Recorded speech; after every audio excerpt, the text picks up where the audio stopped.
found one of my father's magazines. What do you mean found? When we were starting to plan the whole grand opening of Faces of Freedom, we were frankly trying to think of something that was a little different.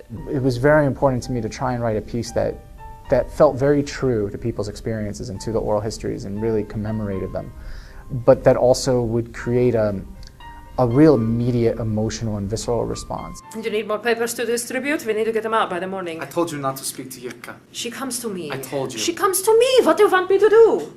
She's 13. She's a woman now. She has questions. Don't speak to me about women and their questions. If not me, then she goes to others. So right now, me. When I first saw the show, it was amazing to me how Working Group was able to put together all these stories, because I've seen many of these oral histories from the real people, how they were able to put together these composite characters that were so vibrant and had such great depth. I found it, yes? Found. It was in a bag of mine. I didn't know. Who gave it to you? Marek. Who? Jana. Jana? Please don't yell at her. I asked her to tell me stories about my father When? sometimes. There is a man named Marek and a girl named Jitka. Jitka's father has been taken. And then they ask me, when did you last see him? 8 years ago, I say. What she doesn't know is that Marek has been continuing her father's work, writing for an underground newspaper. She will join us soon enough. What does that mean? I mean, you cannot baby her forever. She is her father's daughter. We cannot talk to her about her father. Why? Are you ashamed? No. Then?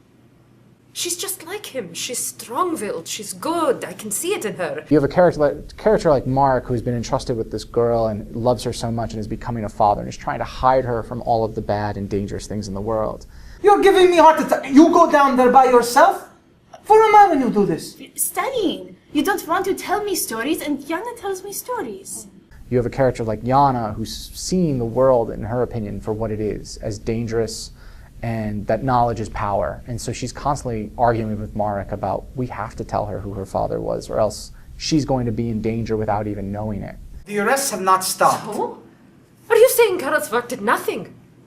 He gave us pride again. He reminded us that we are Czechs and Slovaks, not just slaves and employees. He was detailing a history of ourselves that is slowly being erased by outside hands. If you don't believe in this work, then why did you take it on? By the end of my first viewing of this play, there were tears in my eyes. This was an emotional, moving piece, and we were just blessed that Working Group was willing to take it on. So, you know, it's one thing when you read about these things in like a history textbook. It's very easy to detach. You know, I always did that when I would read about things like horrible atrocities in like social studies class. I'd be like, oh, that's a photograph. I don't have to really engage. The nice thing about, I think, what we're able to do with theater is we're hoping to force that engagement in a way.